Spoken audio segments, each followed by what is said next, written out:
like me. From the Housesmarts. Boy, you're an enthusiastic audience. How many of you are renovating? How many are going to renovate after this show? Everybody's hands comes up. Okay, we're going to talk about some really special rooms today. Let's talk about playrooms for grown-ups. Let's talk about rooms where you love to be. In theory, it should be every room of your house, right? Well, it's not quite happening that way, is it? Well, we're going to show you some rooms that might inspire you. We're going to start with a sunroom that kind of doubles as a living room, that kind of doubles as a dining room, that kind of doubles as a reading room. I'll show you what I mean in a minute. We're also going to show you a gorgeous little playroom for a child. We're going to show you an example of another good place to be, and that is in your garden and under a tree. We'll show you how to make that tree wonderful.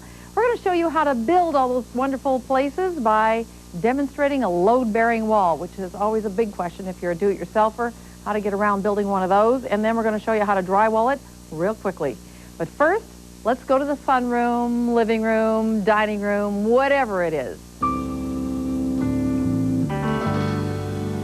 If you're thinking about making a sunroom, whether it's an addition on the back of the house or it's turning an existing room into a sun space, you have to think about architecture and decorating at the same time.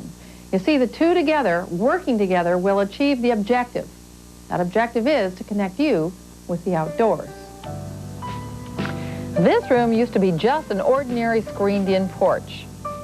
Now you see where the architecture comes from? Floor to almost the ceiling windows. This is what it used to look like. Now that's not very inspiring. Even with a lot of fabric, it wouldn't have given you the same impression. Notice how the windows actually come right into the corner. There's very little structure left. It makes you feel like you're outdoors. The decorating is garden-like. Look at all the patterns and all the different colors.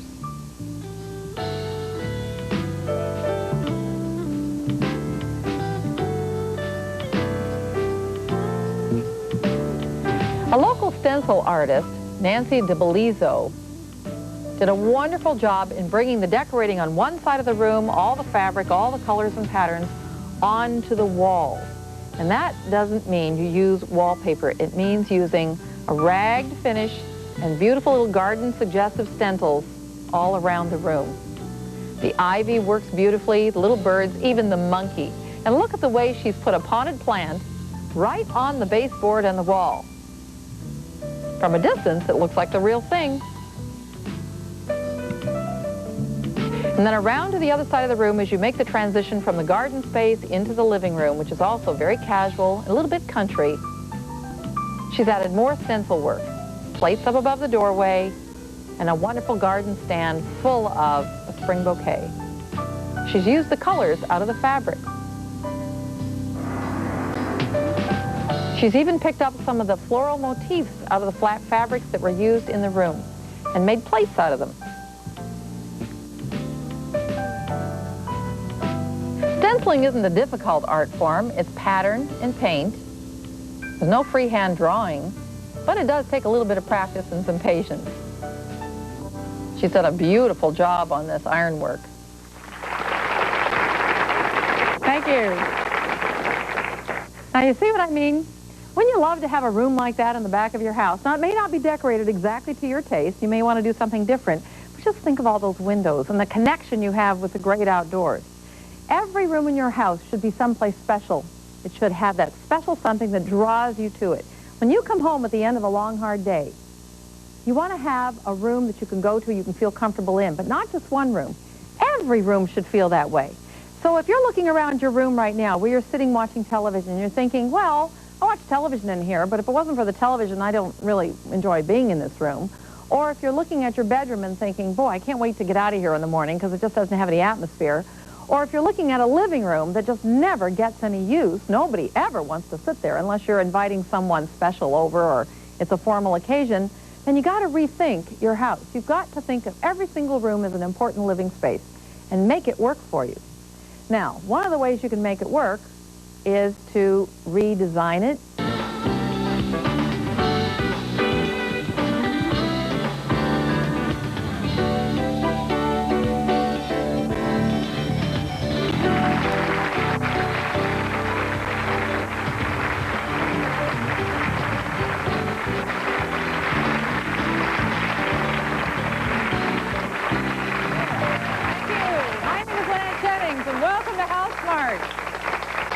you. Boy, you're a great-looking audience. Having a great day, I hope. Yes? Anybody decorating out there or getting ready to? Renovating? Getting ready to? Yes! Okay, well, we've got a lot of ideas for you today. We're going to show you how to build a column. Instead of going out and buying a great big column, we're going to show you how to build one that actually solves some renovation and design problems. We're going to show you how to design a deck. Not an ordinary deck, a multi-level deck. What happens when the back of your house is like 3 or 4 stories from the ground all the way up to the back, and you've got to have a deck come off the middle? Where does it go? Well, we're going to show you how to plan a deck that does that. We're going to show you how to make a faux stone wall. Faux as in F-A-U-X, it means fake. And we're going to make your walls look like they're stone, medieval style. We're going to show you how to repair your shingles all by yourself so you don't have to bring in a roofer. And we're going to talk about the most serious stumbling block that everybody has in renovation or design. What is it? Space. Chuckle, chuckle, chuckle. Everybody is worried about space. How many of you think you have enough space? See? Not a single hand went up. How many think you have too much space? Now, we're like kids, you know. We're never happy. We're not happy when we have not enough space, or we think we don't have enough space, and we're not happy when I give you space. So often, I get mail from people who got renovation happy. I call it crowbar happy. You get a crowbar and a sledgehammer, and you can't wait to tear down the walls because you think you don't have enough space. You tear down all the walls, and then you write me and say, Lynette, I don't have a place to put my furniture. Well, you tore down all the walls, and now there's no back to anything. You got a wall unit and no place to put it. Now, I'm being a little silly, but what I want you to think about is space. And we're going to talk about it today throughout the show and how to deal with space. In fact, how to think about space, because that's where the stumbling block is. It's not that your house is necessarily too small. It's that it might be an excuse for not doing what you really want in terms of your decor or renovation. Now, what we're about to show you is a wonderful house, tiny little bungalow. I mean, these rooms are like your 10 by 10 rooms, 10 by 12s. We're not talking about mammoth spaces here. And it's done in deep, rich, dark colors. The ceiling is dark. The furniture is big and it's luxurious, and you can lounge in the chairs. And that's what makes it comfortable. And yet the room does not appear too small. Let's roll tape and I'll show you why. What does the designer do when the client says, you know, my room is just too small, can't do anything with it? Well, a good designer will do exactly the opposite that you think they'd do. They make the furniture bigger in scale, they make the colors bolder, and the architecture more beautiful. This room is only 15 by 18. Now that 15 by 18 includes the porch. You see, through the archway, that used to be an old bricked-in porch. They've opened it up and colored it in the same configuration. Notice how the colors from the living room expand into the porch area. Also notice how big and bold and ornate the finishing details and the furniture are. Does big and bold make a room look smaller? No. Does it visually complicate the room? No. And the reason is that all the coloration and all the texture is equally rich and equally deep. Notice the dark green, the dark gold, the deep tapestries, even the dark wood. All work. I love that living room. That is one of my favorite, all-time favorite houses. Later in the show, I'm going to be telling you how to get over this space barrier. Now we're going to talk about something that does eat up a little bit of space, just a little bit, but boy, what a wallop it packs. Let's talk about columns. Now, we're going to join Doug in the workshop, and we're going to learn how to make a column. Not go out and buy a round column, right? Right. We're going to make a great big square column.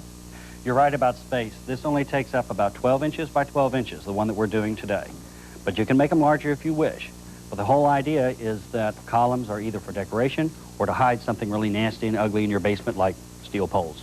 Johnny poles, I call them. Those old poles that hold up the whole house. I mean, you can't really just do away with them. Or even brick columns, old brick columns that are, you can paint them, but it'd be nice to box them in if you're going to do something formal in your basement. That's right. You can really fix them up. So come with us down here. Okay. All this is just a lot of scrap lumber that you might have lying around your basement, let's say after you've refinished your basement.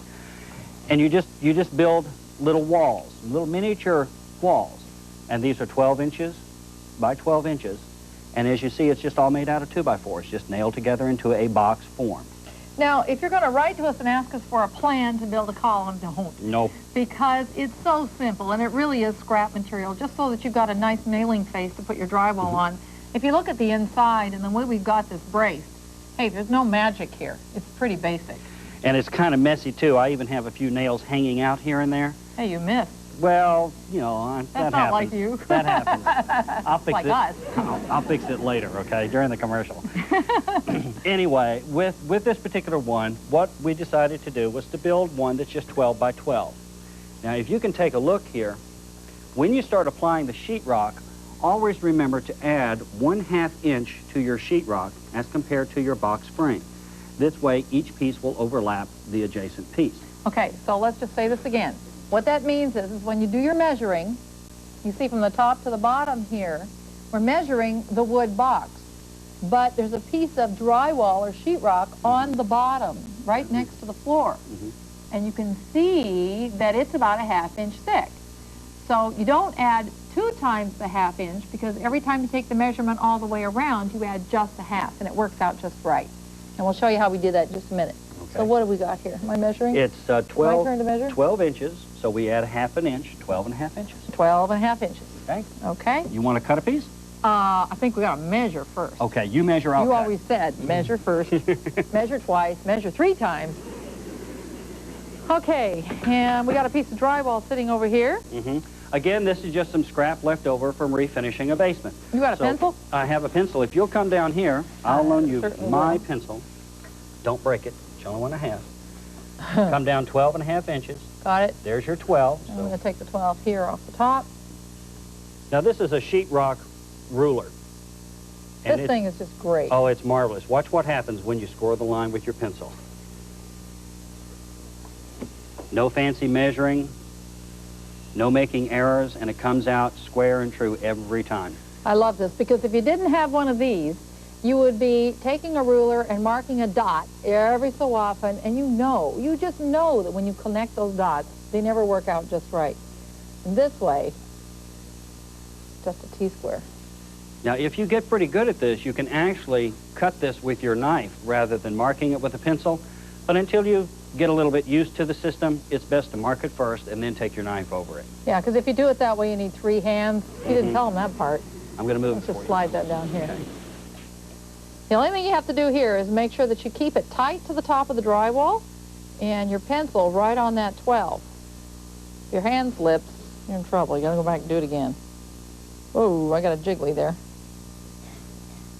And I'm just going to mark the Just tail finish end it of off. this. Yeah. Our mud will cover any little errors that we make. Okay. Okay, now what we want to do is slide it back. Next step is You to cut it. cutting?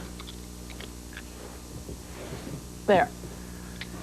Now, when you're cutting sheetrock, don't worry, I won't get you. She doesn't trust me yet. Wow, that's a big blade sticking out there. Rather than try to take a knife and cut all the way through, that doesn't really work because sheetrock is pretty dense material. All you really have to do is just cut through the upper layer of paper. So you bring the knife blade back so you're not inclined to really go at it. You Right. don't have to do that. And then just a nice, steady, even motion. Now hold on to it. If you've ever cut foam core for a craft project or for one of your children's school projects, you'll find that it's basically the same thing. You score the top level and then you snap it and it just pops it off. That's it. We're ready to pop it. And it doesn't have to be exactly perfect. And then, I'm not sure, yeah, I'm over the edge. Now, did we do it right? 1, 2, 3. There you go. See how easy it is? And then you just, whoa, Drywall mud. fix it in post. Okay. Okay, now bend it back up. There we go. Okay. It's real simple. Real simple. All right. Now, we're going to take a little break. Okay. And when we come back, we're going to finish this. So don't go away.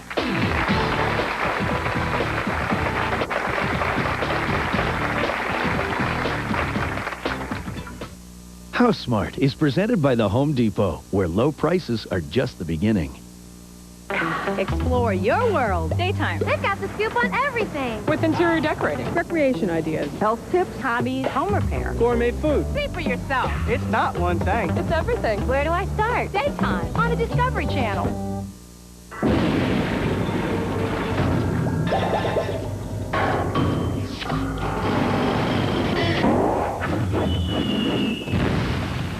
Rust-Oleum, the ultimate defense against weather. Iams understands that the simple act of petting a dog can make people healthier and happier. It's even been suggested that people who own dogs lead longer, fuller lives. Now, knowing what dogs do for you, wouldn't it be nice to do the same for them? You can, by feeding your dog Iams every day. It's more nutritious because its quality ingredients are more digestible. Iams dog food, good for life. From the Iams Company. I do some of my best work in the summer, so be cool. Put a new box in the fridge. I'll keep summer foods tasting and smelling fresh. And I'll keep ice cream tasting great. Start summer with a new box of Arm & Hammer baking soda in the fridge and one in the freezer. On the Discovery Channel, the Popular Mechanic Show. I'm Ted Reinstein, and this is the Popular Mechanic Show. Cut and rolling. It's innovative, it's techy, it's 5 days a week. Today and every weekday, 5 Eastern, 4 Central. On the Discovery Channel.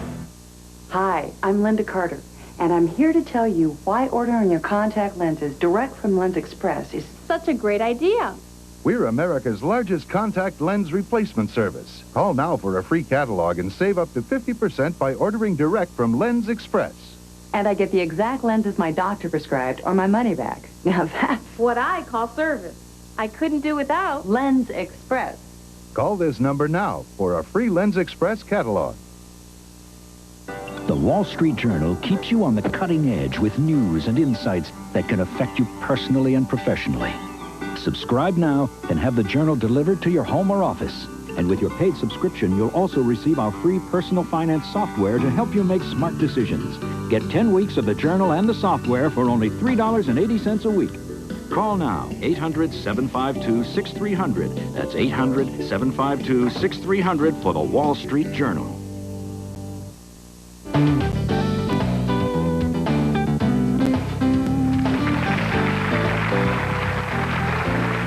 Thank you, and welcome back. See, we didn't do anything without you, but we're about to finish this column. Right. So what's next?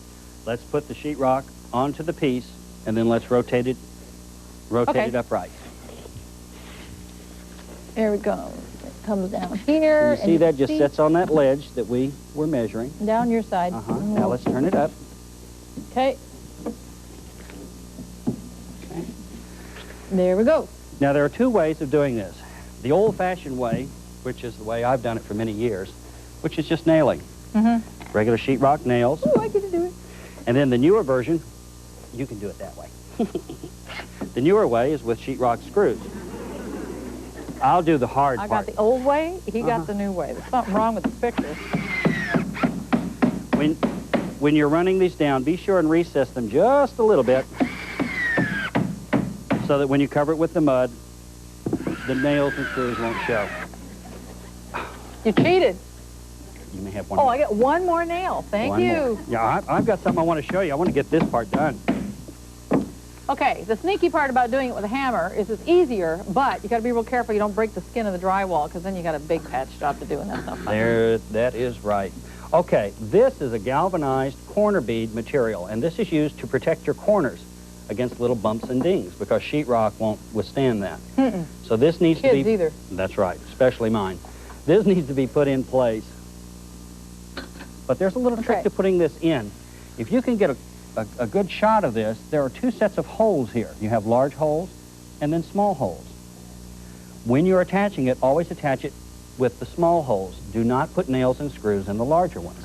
The larger ones, if you look closely, if you try and put it, there's two things wrong with putting it in the larger ones. If you put it in the larger one, you're going to wind up driving the nail, as you can see here, into the chalk edge of the drywall.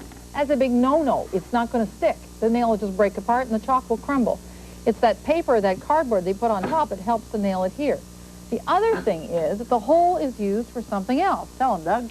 The hole is used to, when you're putting the drywall mud on, it's squishes into the hole, spreads out, and then locks this mud up against your metal. The same way that when you're doing the old lath walls with the stucco, it's the same process. The mortar squishes in between That's the screen. Okay, so I'm going to hammer one or two of these in here. So and I'll do it the hard way. Yeah, right. Okay, maybe we should do it out the other end, that way we can stand this up.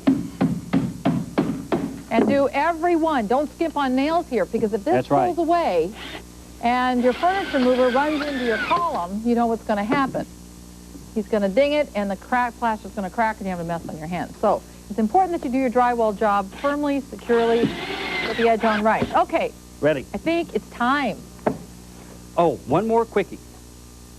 When you apply the mud, one of the things you need to look for is the light gap between the edge of your bead and the end of the blade down here. Because the bead sticks out. It's not exactly square. It's a little, like putting a little cylinder on the corner of a wall. Little tiny bead here, and it really is a bead. The reason for that is to allow your drywall mud to have something to adhere to and to be flush with the column. That's right. As long as you can see daylight along this portion of the blade, then you're in good shape as far as applying the mud. It'll be flat and true. Okay. Are we ready? We're ready. Okay, you get it. Oh, one more thing. Why don't you show them this while I get it? It. It. The big surprise, right? We've actually finished one. This is what the top of the column looks like. And these are the details you'll find made out of stock trim molding. And that's what's so important. Once you have a column, you see a column has a top and a bottom. The top is called the header, and the bottom, of course, the top is the crown, and the bottom is basically where the baseboard is. There are all sorts of classical terms for the various styles of columns, and we won't get into that right now, but basically just think of it as a crown and a baseboard. And that's what we've done here, is made a very elaborate crown and baseboard. Are you ready out there? I've fallen and I can't get up. Here it comes. Okay, a column, applause, bringing applause. dugout. There it is. Beautiful job. A gorgeous job. Thank you very much. And as you can see here, you show that, and I'll show this. These are the stock moldings. And if you look very carefully, I've got a cove molding here. I've got a piece of blank board, just a little 2x2. And you've got some chair rail. And another piece of molding, all stuck to a 1x6. And that's what's up at the top. If you look up at the top, that's what you're going to see. And there's the profile. And now Doug has got the baseboard section. You've got a 2x4. It actually started with a 2x4. That's right. This is just a 2x4, and this is your baseboard that you have here. A little bit of quarter round. Again, this is just stuff around the basement.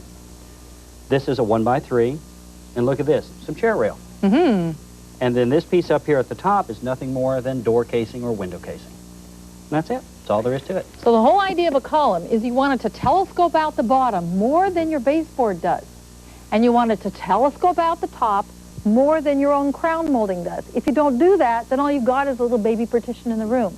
The idea is that now you've got a column that's got something fairly elaborate, top and bottom, and then it reads properly.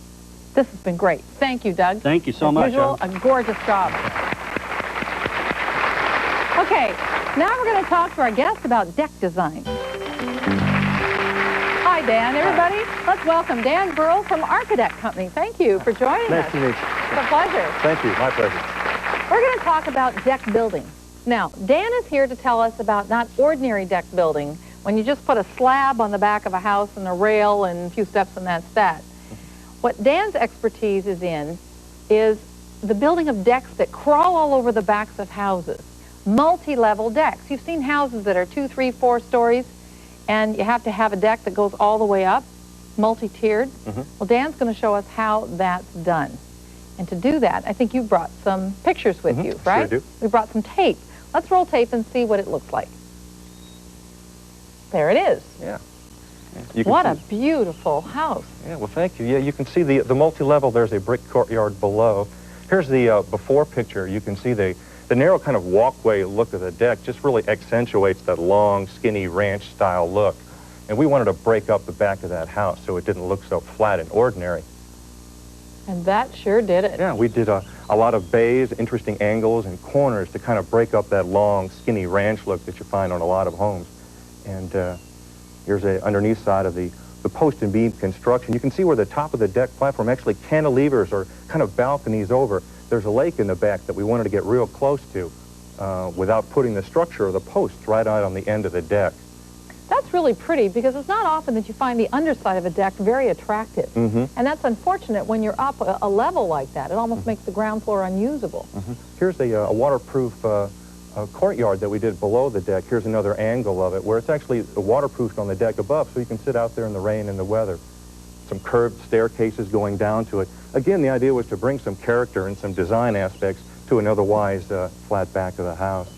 Look at the fan pickets you've got there. Mm-hmm. That's really nice. Yeah. What's interesting about this, too, is don't be afraid to mix a fan detail with a regular straight up and down picket. Here you can see a bottom sweep rail. Here's a good feature of some diagonal decking, which you can use to incorporate a little more design into your deck. You can do some nice herringbone patterns and really break up that square, boxy look of your deck. Here's another picture of the fan detail where it's mixed with a regular up and down picket, so you can get a little variety. Here's a separate little dining area.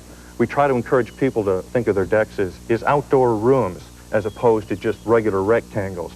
So we divide the space up into usable portions, dining areas, seating areas. That's really well designed. I like the way you refer to them as bays, because that's kind of what they are. It's like having a bay window outside. Exactly. Or it gives the room that extra shape. This is a beautiful job. Thank you. Thank you. That was really inspiring. My pleasure. You know what I think is interesting is so often when you decide to build a deck, it's usually in the spring of the year. Mm-hmm. And you're in a big hurry. Like Yeah. you just can't wait. You've got until from now until it gets real hot because you want to be using your deck by that time. Sure. And I think what happens is we don't spend enough time really designing it or looking at all the different features that you could possibly build into it. That's probably true. You brought some other pictures with you, which I think are really interesting. Let's get to those because we're going to show you some before and after shots. Those are always fun anyway, of different deck designs that Dan and his company have come up with. Okay, here you can see a before picture that these people practically had no backyard at all. Very tight little city neighborhood. You can see they had a door going nowhere. Here's the after effect where we did a multi-level deck where they get a nice high view up in the treetops, also a little lower, more intimate deck connected with a nice staircase. And it's really quite short, but it did the job. Oh, this is pretty flat. Yeah, this is exactly, it's a flat, nothing back of the house, very boring with nothing going on back there. And then bingo. Yeah. Here there again, we did it, we put a little, if you see on the bayed corners, we did a little Chippendale panel. Don't be afraid to mix and match different railing details. You don't have to have all your railing look the same. Again, you can see the little cantilever or bay. Here's the back of another house, real flat, not much going on. A little door going nowhere. Obviously anticipated a deck, never got around to it. And we put a side deck, little barbecue grill deck with a little screened-in porch, stairs and a landing going downstairs to the yard, because access to the yard was real important to them also. That's really interesting how you integrate these design details. And what I was saying before about doing your homework and making sure you think through some of these elements, that's what's so important. If we decide we're going to do a little design detail, we plan that out in advance. Do we build that as a modular unit and then work it into the railing as we design the rest of the rail? Or do you sort of do it as you go? Well, no, the plans are all well thought out in advance. You need to have a real clear idea of what you want to do. The railing details are generally built on the site, and they're generally built individually for the custom openings and depending upon what particular rail application you're going to do. Okay, we're going to take a little break, and when we come back, we're going to talk about the decking and some ideas that Dan has about strengthening the deck of your deck. Did I say that right? I think so, yeah. Thank you.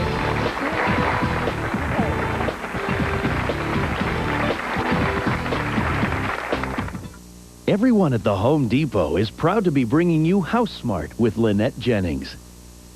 Fresh and bright, Lucite, Teflon is my Lucite. Gives walls fight, day and night, Lucite. For a beautiful finish that cleans up easily and lasts a long time, get Lucite products with Teflon. Lucite, it's one tough paint.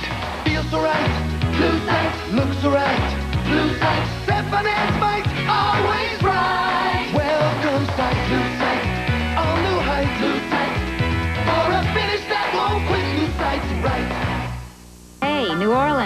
What's Graham Kerr cooking up for you? Penny Primavera, roast pheasant, or baked sea bass. I bet it'll be good. And good for you. Add some spice to your day with a dash of Graham Kerr.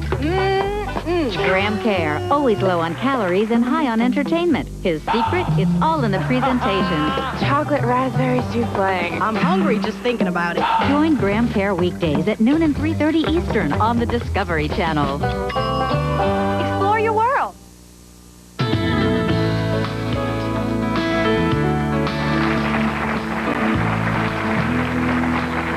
Thank you, and welcome back. Now we've got a little advice from Dan about your decking, because this little trick that he's about to show us makes your deck stronger, right? Just in the way you lay the deck boards. It sure does. It can make a difference. As we saw a little bit earlier, we do a lot of the decking boards on a diagonal, 45 degree, and there's a structural reason for that too, as well as aesthetic reason. I have a little device here that can show you that a little better. Say this square represents the frame or the box of your deck, and this little board here represents the decking boards. Well, when you have them going straight across, say parallel to your house, your deck still has the ability to do a little wobble. Whoa. Still has a little bit of an ability to do that. A hurricane. Yeah, what happens when you place the decking boards, say, on a 45-degree angle, each one of those decking boards acts like a cross brace, and now it's locked into place. And that can actually make your decking board feel a little stronger and a little more rigid and not have that kind of sway and rack in there. You can do that with any kind of deck. Even though you double and triple nail the deck board all along, sooner or later those nails are going to start to wiggle. In most cases. And you can feel it racking. That is really wonderful. What a great piece of advice. Thank you, Dan, for being with us. Thank you. My pleasure. That's super. Dan Burl, everybody. That's very well done. Okay, I'm going to leave Dan now. We're going to talk about faux stone. In fact, I'm going to show you how to put stone in your living room with paint. Thank you. Abigail Camelhair, everybody, who's joined us. Abigail calls herself the queen of latex paint. She hates it when I say that. But the reason I think that that's important is to demonstrate that what Abigail is about to show us, and a lot of her work, in fact, is done with plain old ordinary latex paint. You don't have to get real fancy with all the chemicals and those unusual things you see in the, a lot of painters use. Oil glazes. They're toxic and they take a long time to dry. They do, and it's real hard to work with. And most of the things that you can do on your walls can be done with latex. And Absolutely. I think that's really important. Now, Abigail is an expert faux painter and decorative artist.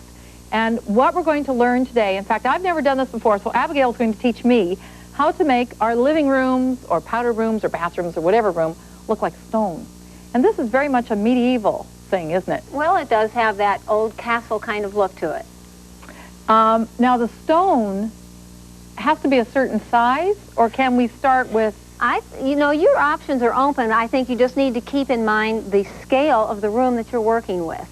In this case, I picked an 11 by 18 template to use. Okay, you have to measure out and do all your taping first. In other words, the base color on the board is going to represent the grout lines that would be between the concrete. Exactly. Yeah, okay. So, and you've got a template here that you've made. Is there anything special about this? Not really, except for the fact that I've divided. You want it in half so that you get the, you know, the every other brick thing.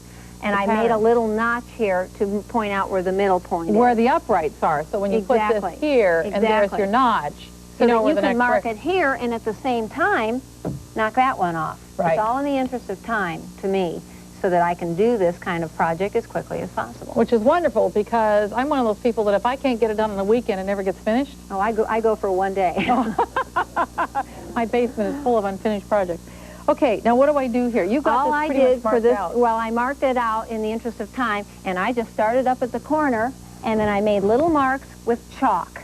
I've gone ahead and then I connected the lines all the way across. It's important to get all your horizontal lines first so that you can step back and make sure they are indeed parallel and that they aren't going downhill. So every once in a while you want to check it with a yardstick or a tape measure to make sure that you're keeping it level. Now, you've got little chalk marks here. What do I do first? Well, I put those there just to make sure you get it right. What I would do, now take the template and the chalk and go ahead and mark it so that the audience can see. Starting from that point, you know you want it here and here. Oh, I got it. And your little green marks, right. so There's the that green you'll mark. know you can connect your upright with that. And there's the green mark. And I mark it on the tape. Sure, sure. Okay. And now you want a whole nother one. And sometimes when I'm doing it to save another minute, I'll go ahead and mark the middle one for the next row. For the next row, I got Exactly. it. Okay. And we take that across. Exactly. And we do that. Right. That's already marked. That's already marked. That's Close marked enough. there. And this that is one. here. Why don't we do these? Okay. Because we're probably not going to have time to do a whole lot of the wall. All right. If you use a little thing like here, hang it on there and whip it off. Oh. Nice and fast. Sneaky. Okay. No. Oh, the next one. Right. That's good. But you can't go over where you went there. You have to Gotta keep be it right down below. Oh, exactly. You got it. Okay. Hey, I have to remind you though, the good old days, they didn't have everything all level and true. True. That's my excuse in advance. Well, that's true. And they also didn't have a nice, even, perfectly quarter-inch grout line, but we're doing it because it's the most expedient way to do this. Okay. Now, next, the gloves? I think so. Okay. Nasty to get latex paint out. Well, underneath it gets your under nails. the fingernails and then doesn't come out very well. And then I have a sponge. Right. And I've mixed up a taupe color and a buttery color. We're only going to use two colors, but we're going to take advantage of this underneath color here. There's the taupe. Right.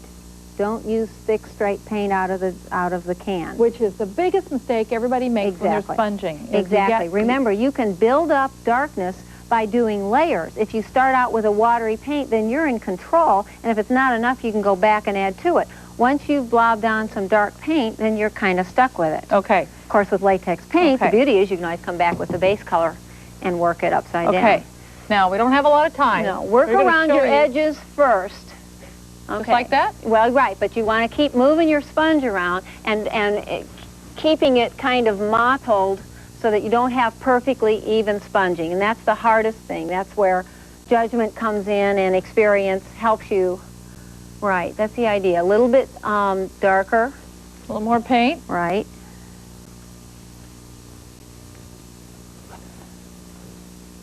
And it's important to get it thick along the edge because that's where you're depending on the contrast of the underneath color, see, that's hidden by the tape. Okay. And do I come into the center as well? Just a little bit, just a little bit.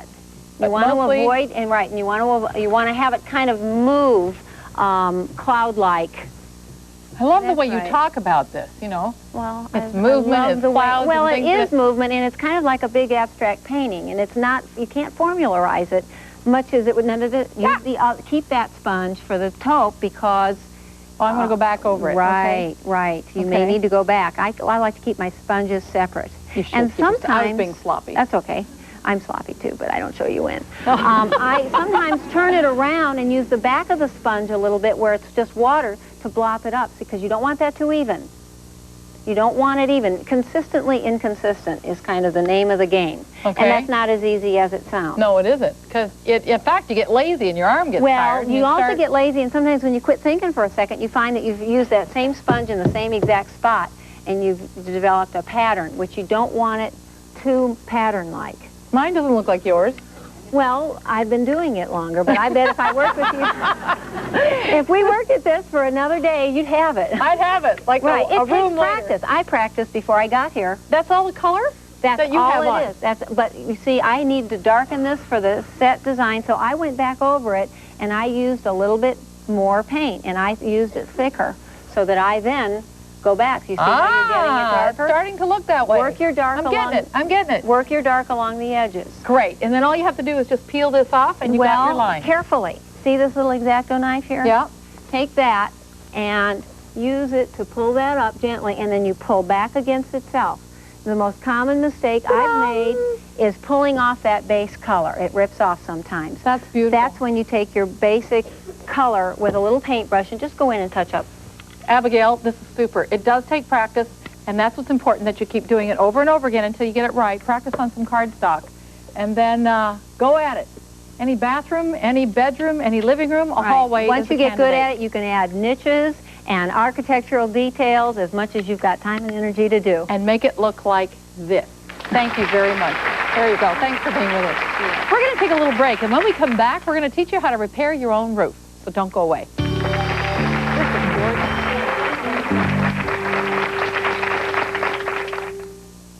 Housesmart is presented by the Home Depot, North America's home improvement warehouse.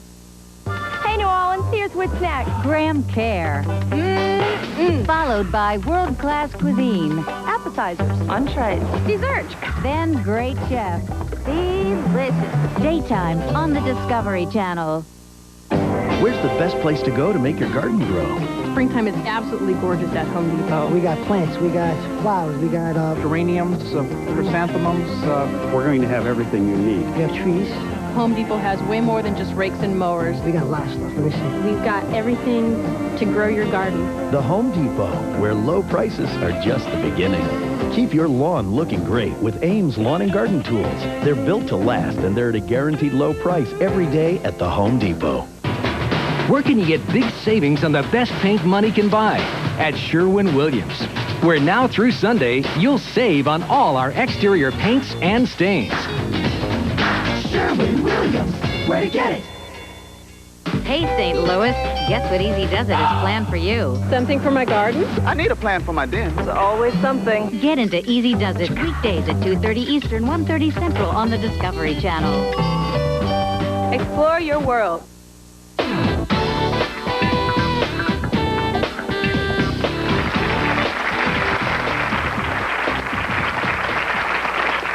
Thank you. Okay, as promised, we're going to talk about shingles. Now, I thought I'd take advantage of the fact that we have almost an all-female audience. Now, it's not very often that any of us ladies get a chance to pick up shingles, right? Have you ever shingled a roof? No. You ever intend to? No. There's a definitive answer for you. How do you feel about holding a shingle? That's all right. It is? It kind of feels like an emery board, doesn't it? Mm-hmm. It's kind of yicky. What about you? They're rough. Kind of rough. Would you ever shingle a roof or fix a roof or say yes? Sure.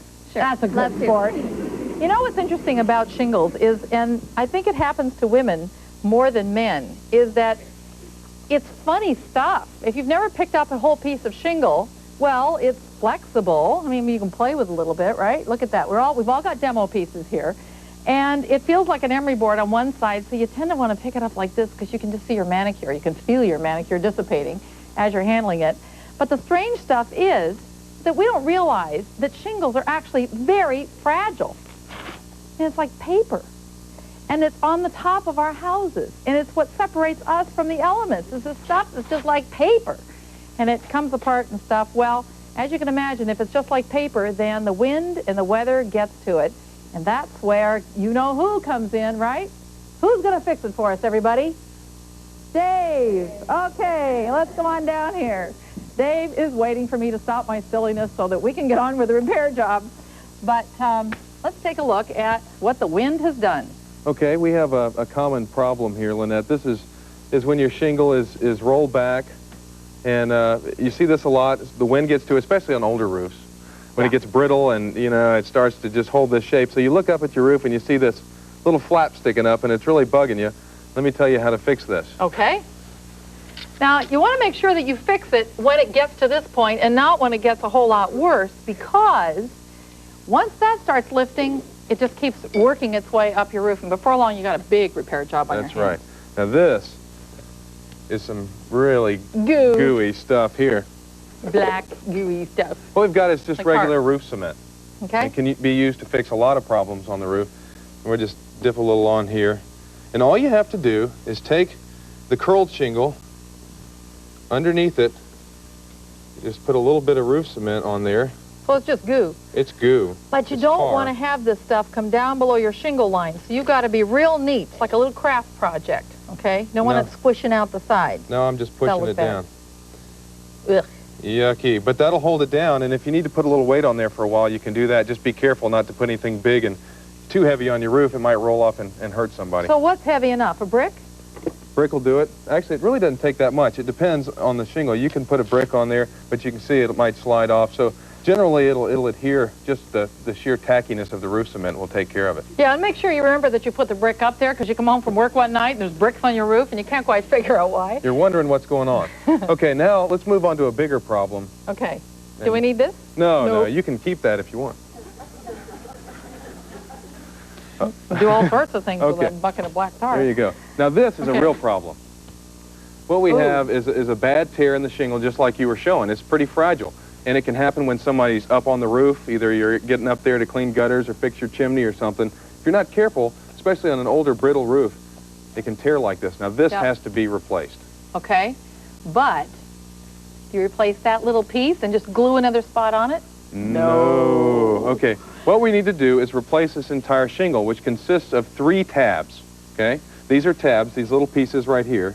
Yeah. You can see that. That's a tab. Now, the problem we run into is that there's all kinds of nails in this thing. And up above, in the course of shingles above there, you can see that there's nails. The nail. Now, when you lift your shingles up to find the nails, you've got to be real sure that you don't break your shingles off. I mean, they're not that rubbery. That's you right. bend them 2 or 3 times, and now you've got a crease, and they will eventually tear. Especially older roofs. It's because they tend to get a lot more brittle. So the first thing to do is remove these nails. To do that, I always get the we have labor, the hard a labor. little crowbar. Now what you do, if we can see that, is stick that underneath the shingle that you're going to fix. Okay, so we'll put it up under there until you hit the nail, and then pry up on it. And what'll probably happen is, there you go, that's good. And you don't have to get it all the way out. We'll do that from the top. Okay, there it is. So what we've done is pried that up, and you tear up the shingle, it's okay, because we're going to replace it anyway. Okay. Now, we're going to work our way down these shingles, but first we're going to take a little break, and then we're going to show you how to finish this.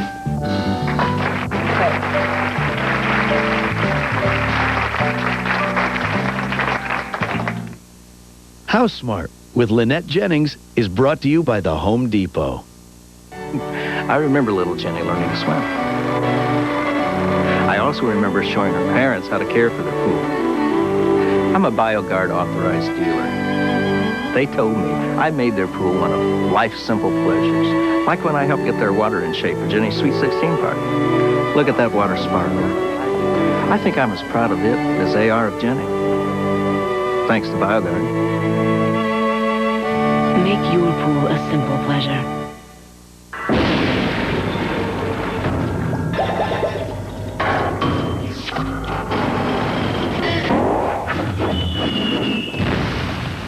Rust-Oleum, the ultimate defense against weather.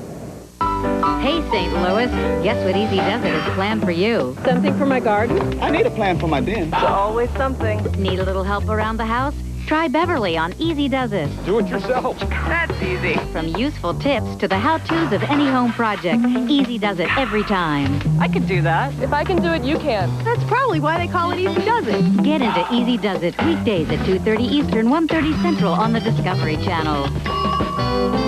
Explore your world. Is your child protected for the future? Gerber, the baby people you've known since you were an infant, offers you a way to help with that protection through their Grow Up Plan for Children. It's a $5,000 cash value insurance program that costs less than 11 cents a day. At age 21, that protection doubles to $10,000 with absolutely no increase in premiums.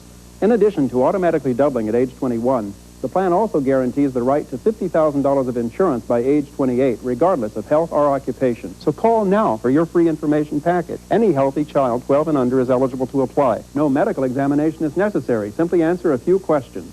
As a special feature, your first month premium is $1. The Gerber Life Grow Up Plan. To show you care, call now. Call 1-800-784-6767. The information package is free. There is no obligation. This offer is available to parents and grandparents only. That number again is 1-800-784-6767.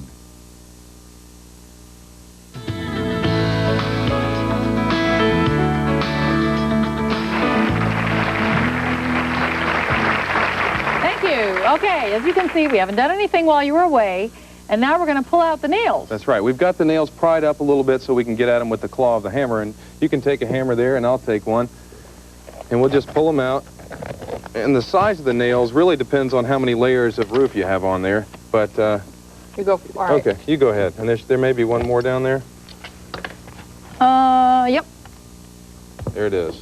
Okay. Can you get it? Okay. Yep. Now, we've got all the nails out, right? Yep. No, we don't. There's a whole nother course of nails above here. But we don't want to tear those out because we're going to start ripping up this part of the roof, which you don't want to do. It's a never-ending story. Never-ending story. So what you do is you take that end of the shingle, and I'll take this one. What we're going to do is gently pull it right through Gently, he says. the nails. And a lot of times you can get... There, you I go. got it, I got it. Now you can see what's happened is it's pulled the nail right through the shingle. That becomes your mark. That's right. So now all we have to do is put that one down. We got a new shingle here. We'll lay We'll lay this shingle down, put the old one on top, and now what we're going to do is just notch out for those nails, and we'll slide it right back up in there. That becomes the template. That's now, right. I've got 2 notches here. Wonder which one it was. Both of them. Oh. Because what happens is that was probably where 2 of the shingles actually met. So we're just going to take, and I don't know if it may be easier to cut it from the back side sometimes if you don't have any luck on the front side. And you don't have to worry about these too much. And okay, I got to put this back up here and get my mark. There. You got it? Yeah, you got yours? Just about. And you can be real sloppy here. Now, one thing you got to be careful of is we're holding this away from the shingles, okay? Don't do this on your roof without cutting onto something, because otherwise you're likely to cut through the other shingles, and instead of being a 5-minute job, you're going to have like a 2-day job. Okay, so let's throw this one away. Now we take our new one. I made little notches. That's right. I did kind of a sloppy job. I was working left-handed. Oh. Okay, that's my excuse. All right, so now all we do is line it up. Okay, mine may not fit. Yeah, it should... You know what? My notches aren't big enough. Oh, dear. See? When you don't make your notch big enough, okay, you run into trouble. There. There you go. Okay, now lift up the tabs here. Slide it back up into place. Look at that. Oh. There you go. You're getting there. Actually, you're pretty close there. Got it? Think we may so. have some stuff that's still stuck under there. Yeah, we do. Oh, see, now here's a problem that you may run into. Got it. When you pull your shingle out, you make sure and get all the debris out of there, too, because it can get you caught. There it goes. Okay. Now we got it in place. I can slide it down a little. Now, there it is, right in place. Now all we have to do is nail it back in, just where the nails were before. We got some galvanized roofing nails. You want to make sure you use the right nails. Nail right about where the strip is across here. Now, when you're doing this, you want to make sure that you don't mess around with these flaps too much, because you might break them off, or you'll weaken them so that when the wind does blow, you'll be lifting them back up again. There you go. Ta-da! It works every shingle time. With that, I think it's time to go to get some design ideas. Okay. Thanks, Dave. As usual, great job. We're going to now take you to location to show you a wonderful, really creative staircase idea for those of you who are getting really bored with the same old oak and pine staircase. Watch this. Jill Van Tosh's clients wanted a grand hotel feel to their staircase.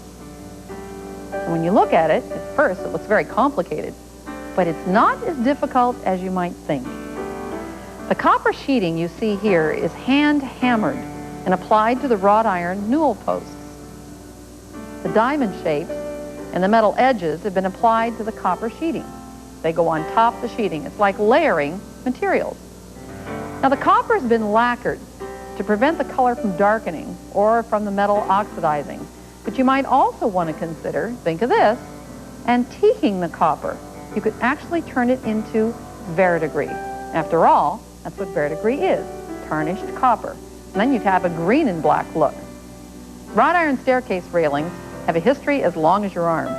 While iron's been used in weaponry for thousands of years, it wasn't until the 17th century that the technology was developed to make ornamental iron gates, railings, and balconies. This balustrade has been combined with a black lacquered wooden handrail.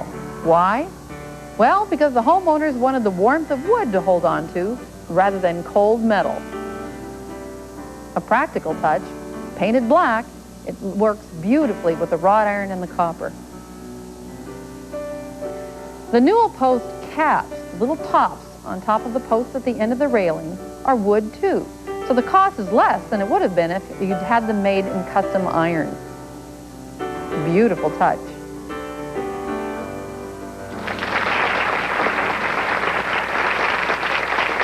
Thank you. Now you see what a little bit of copper, a little bit of iron, and a lot of imagination can do to make a staircase special. That wasn't a very expensive application. Pounded copper is not expensive. It's just imaginative, and it sparkles. I think it's stunning. Now we're going to take a little break, and when we come back, we're going to talk a little bit more about space and then home sweet home. So don't go away.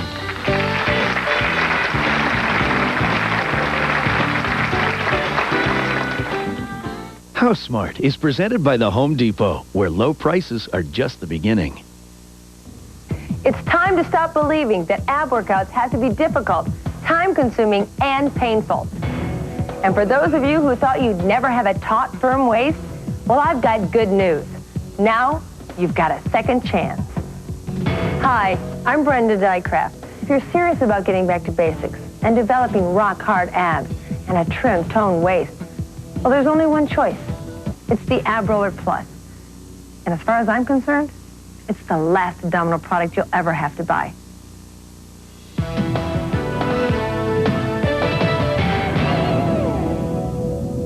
Up until now, there hasn't been a good home product that addresses the biggest problem people have every time they do a sit-up. The number one complaint I hear is not, oh, my abs hurt. It's, I can't believe how much my neck hurts. I mean, I believe that's the reason most people quit their ab program. Watch this. When people do a sit-up, they have to lift their head and shoulders off the floor. Now, this causes strain in their muscles of their neck and shoulders. And you may end up quitting too soon before you get enough of a workout to really make a difference in your abdominals. You'll love the feeling of doing ab workouts with the Ab Roller Plus. It's truly a remarkable product. It's so targeted that you're free to focus on working your abs rather than lifting your head. And that's when you really work your abs. That helps you get back your tiny waist and get rid of your gut. We went to one of the world's foremost fitness authorities, Dr. Fred Hatfield. Hi, Dr. Hatfield. Thank you so much for joining us. My pleasure. You have won over 30 world record titles. And at the age of 45, he lifted over 1,000 pounds on his back and won the world title in powerlifting. I mean, you've got to have strong abdominals and a strong back, right? Every man, woman, and child on the face of this earth needs a strong midsection. Everything that you do requires a strong midsection. Don't forget, Brenda, the abdominal midsection area connects your upper body to your lower body. There are several different muscles in the midsection. You have internal and external obliques, you have upper and lower abs, you have erector spinae in the back. Now, most people, as they age, tend to become more and more sedentary, and gravity begins to take its toll. Those inner organs inside your abdominal cavity, they begin to distend out, creating that characteristic pot belly. Now, there's a problem with that. As that pot belly gets bigger and bigger, you've got to compensate for it by leaning back. And that is going to put a lot of stress on those nerves running down through the spinal canal in your lower back. Let me show you some of the versatility of this tremendous device we call the Ab Roller. Okay. First of all, notice that his head is resting on a pad. Right. No longer is he going to get neck strain from doing regular crunchers. The second thing that you look at is that this is an excellent cruncher because he's getting all of the upper abdominal wall. We're going to do a little variation here, Jeremy. Lay your legs to the side and now crunch, and you'll see that we're getting the external obliques on this side, plus the right abdominal. Right. Now, Jeremy, feet are straight apart, and now bring your upper and lower body together. Now we're getting the lower abdominals and the external obliques. It's just a great exercise device. If you're serious about developing rock-hard abs, well, there's only one choice. It's the Ab Roller Plus. It's the last abdominal product you'll ever have to buy. Introducing the Ab Roller Plus, the only complete abdominal workout that supports your head and neck for a safe yet super intense abdominal workout. These people have never used the Ab Roller Plus before today. When I tried, it was phenomenal. My back didn't hurt, my neck didn't hurt. I think it's a lot easier than doing sit-ups, easier in the neck and back. For just 3 easy payments of $29.95, we'll include this free 5 easy moves in 5 minutes workout video. Get maximum results with minimum strain. Call and order the Ab Roller Plus right now. Make the call today and get the Ab Roller Plus. Use your credit card. Call 1-800-572-5511 to order the Ab Roller Plus in 3 payments of $29.95 plus $12.95 shipping. Or send check or money order for $89.85 plus shipping to the address shown. That's 1-800-572-5511. Call now. You know, it really is time to stop believing that ab workouts have to be difficult and painful, because now there's the Ab Roller Plus. So for those of you who thought you'd never have a slim, firm waist, well, now you've got that second chance. The Ab Roller Plus in video is a program you'll find easy to get with and stay with. Its breakthrough design places you in the correct position every time. But what I like the best is that the Ab Roller Plus supports your head so that your neck strain is minimized and you can do a slower, more concentrated move. During this show, you've heard from real people. You know what? They got tremendous results. And so can you. All it takes is a little bit of effort and the right product. So make the call today, because I believe the Ab Roller Plus is your answer. Hi, I'm Lynette Jennings. If you're looking for little ways to spruce up your home without spending a fortune, my new video will show you how. It's full of ideas that demonstrate how to work with what you've got. By using things you already have around your home, paint, fabric, even potted plants, I'll show you quick and easy decorating techniques to give your home a whole new look. To order Lynette's Quick and Easy Decorating Fixes video for just $24.95, call 1-800-592-0077 with your credit card ready. Hey, New Orleans, what's Graham Kerr cooking up for you? Penny Primavera, roast pheasant. I bet it'll be good. And good for you. Join Graham Kerr weekdays at noon and 3:30 Eastern on the Discovery Channel. Explore your world. If you'd like information about today's show, or you have any home improvement or decorating ideas to share with us, please write to Lynette at Post Office Box 78726, Atlanta, Georgia, 30357-2726. Thank you. Welcome back. I promised that at the end of the show I would talk a little bit more about space. At the very beginning of the show, we talked about the fact that space is everybody's biggest problem. Either you don't have enough or you have too much, and you're never quite sure what to do with it. In fact, it's the stumbling block that prevents you from doing your decorating and renovation ideas well. Well, let's try and erase that fear. The first thing you want to make sure you do is make sure you have enough walls. For those of you who are renovating, to immediately tear down walls because you're influenced by the old decor, and before you do anything you just want to get rid of it, and you get sledgehammer and crowbar happy, that's often the wrong thing to do. Because if you haven't worked out what's going to go in its place or what your furniture might look like, or even if you haven't even bought your furniture yet, you've got to do a floor plan and make sure that you have enough walls to make sense of the space that you're left with. That's often a big trap.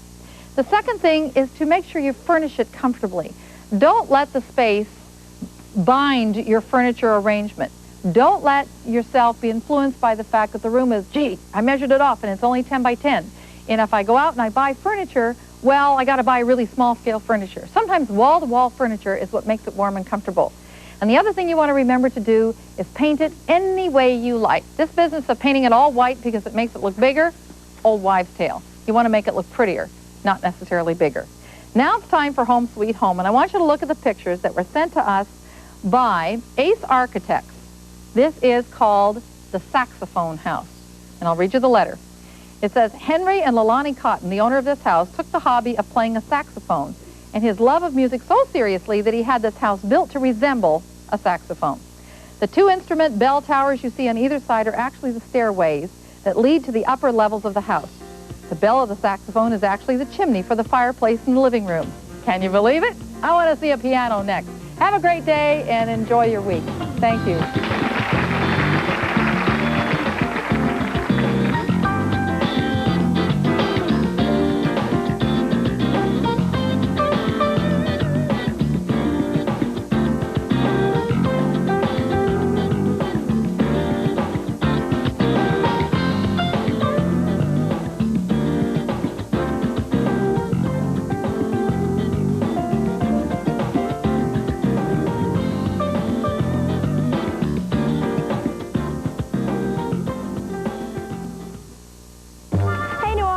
What's next? Graham Kerr. Followed by world-class cuisine. Appetizers, entrees, desserts. Then great chefs. Delicious. Daytime on the Discovery Channel. Welcome to Graham Kerr's Kitchen. It's really two programs in one. This is a series that appeals to your creative side. Food that is sumptuous stuff. How can that be? This is a program about people who want to eat healthy and reduce calories. Actually, it's about food with an aromatic quality that fills the nose. Oh, sure. But it's also about keeping my arteries clean by reducing fat. But it doesn't mean a thing if the food isn't rich and colorful. Maximize the flavor. Okay, but I must have healthy food that I can cook in minutes. I must minimize the risk. So welcome to Graham Kerr's Kitchen, where we get our heads together just for you.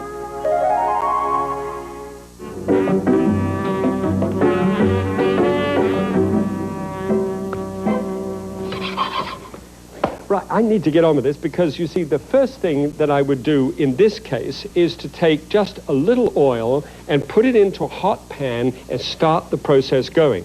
Now, what I've done here, just to show you what it looks like, the oil that I use is a little olive oil. And by the way, that is different from the normal olive oil. This one has been deodorized, so you don't get that full, pungent, extra virgin olive oil thing, which I love and which, you know, gourmets all over the world just extol. But in this case, I just want something which is right down in terms of flavor for those of you who are not into that kind of thing. So, this little charming little fellow here is sesame. That's toasted sesame oil. And what I do is I put in about 1/16th part of toasted sesame oil. And now I know Trina's going to say to me, stir with a knife and stir up strife.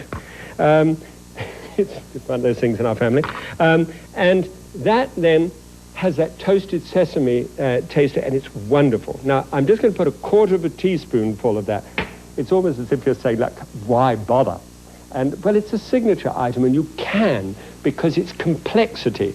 When you reduce fats, you have to come up with things that are genuinely tier upon tier upon tier of flavors and colors and textures, and it's wonderful. Okay, so we drop that down. Small sizzle, okay. Onions are interesting things. I've just used an ordinary yellow onion, just so that everybody can do this. But here's a Walla Walla. By the time these come up, everybody goes crazy because this is in the state of Washington, the United States. And these are wonderful sweet onions, and just add that extra sweetness to this dish, which are great. But as I said, I've done this with a regular one. The Walla Walla, when it's dried, out of season, looks like that. And this one is a Texas 1015, which means on the 10th month, on the 15th day, they plant it. And that's a nice sweet onion as well. And there's a Maui and a Vidalia, which comes from Georgia. I've tried to find out whether in England, whether we have sweet onions, and apparently we don't. So I know I'm going to get 3,000 letters telling me, of course we do, old chap, who knows. But anyway, send it in if you want to. Always interested in hearing. Okay, now, when that's frying, it fries for about 5 to 10 minutes. And I'm being sort of elastic about that. It depends how hot you do it. But on a medium-high heat, you can get some idea about how dark that can get down. See, that's before and that's after. So it gives you some idea about how dark it can be. All right, so that's doing there. That smell of the seeds are coming up brilliantly in that as well. To be able to get the texture off the bottom of the pan and into this dish is an interesting job. We do it with two things. One, which is a cup full here, that's a cup measure, of beef stock, and also a cup of red wine. Now, if you're not into the red wine thing, I use de-alkalized stuff just in case. But if you're not into that, you could double up on the beef stock. It'll show a difference, frankly, but I don't think it'll be a bad idea at all. So just if, you feel like that. And if you say, just the moment you got to the beef stock, I can't go with you because it's too complicated. Get a can of beef stock, get some thyme, peppercorns, and a few pieces of clove and a bay leaf and some parsley, and nice herbs, and put them in a little mesh ball if you like, or just chuck them straight into the saucepan, and just brew it up for about 10 minutes. It just makes all the difference in the world. It's a very quick way of doing stock, okay? And whoops, I normally pour in the red wine first. 1, 2, 3, 4, 5, 6, 7, 8. Okay, 8 ounces, that's 1 cup, you see. Now, see the color of that? That's why the red wine is such a good idea, because the color mixes with a color which has now come off the bottom of the pan. Take all advantage of every residue, because that's where the flavors of the onion combined with the seeds together and have drawn out this wonderful flavor. So just get it all off the bottom. And here now is 1 cup of that beef stock with just that little extra herbal touch to it. And build the heat up underneath that and get that bubbling and nice and hot. Okay, good. Well, this is going well. Well, you see how simple it is? Very simple idea. Okay, this is the standard way that I thicken things. As you might know, this is the arrowroot deal. Arrowroot, in this case, has got about 1.5 to 2 tablespoons full of arrowroot. Normally, if you've got a cup, 8 ounces of fluid, you put 1 tablespoonful for 8 ounces, and that thickens it nicely. In this case, I put just a little bit more. I've got just a little bit more. I've got almost 2 tablespoons full of that mixture going together. Okay, now, because this is straightforward starch, it means that the moment that it hits a hot pan, it immediately clenches up. So if you've got a real heat underneath that one that I have here at the moment, it's sort of brewing up nicely. If you will do that, what will actually take place is little, dumplings will form off the bottom of the pan. That's not what we want. So you move that off the pan base there and just stir it in. Now, you'll notice that this is the starch before it cooks. The starch before it cooks is that milkiness that it has to it. But now as it's absorbing, you can put it back onto the heat again. Yeah, and it's remarkable. I mean, just look at it. You see, it doesn't need to boil to thicken. It is just so soft. And when the milkiness goes out of it, the color comes into it. And look at the color that's in that. It's just delightful. Now, because it's so brilliant, and because the arrowroot is so glossy, you could actually leave it just like that and just serve it. But I've got an idea that if you want a smooth sauce, if you don't want sort of all the bits of onion all over it, then what you can do is you simply slosh, I'll just show you a little bit of this. Just slosh a little of it into a blender, all right? And put the lid on the top and just give it at high speed, just run it for about, 30 seconds. I haven't really timed it to be sure. And then take a couple, in this case I've gone to the absolute apex of gastronomy, is a hot turkey sandwich. This is bread underneath and then, the turkey on the top. All right. Now, in this case, you simply take a spoonful of it and dress whatever you're serving on the top, like so. And it's thick, but it isn't, that thick. It doesn't mask in terms of flavor. It has a wonderful appearance. Tastes good too. And this one then, if you want to get it really thin, thank you, you then pour this. But look what happens. When you do it with this, it's a very nice, thick, glutinous kind of sauce, but it loses some of its sparkle, doesn't it? They got the scoop on everything. See for yourself. Daytime on the Discovery Channel. A Frisky's cat is full of catitude, and you know he's getting his frisky attitude. Frisky's gives your cat 42 vital nutrients and the famous Frisky's taste he loves. Frisky's brings out the frisky in your cat. Friskies is celebrating Disney's The Hunchback of Notre Dame by giving away a plush of Victor and Hugo, the 2 fun-loving gargoyles from the movie. Win them from Friskies. Just register at your store and bring out the Frisky in your cat. It's the ultimate weapon in the battle to keep your toilet clean. Toilet Duck Automatic Bowl Cleaner with twice the cleaners to more thoroughly clean your bowl. Toilet Duck, the block with twice the cleaning power. Getting flowers because it's your birthday? That's easy. Getting flowers just because? That takes finesse.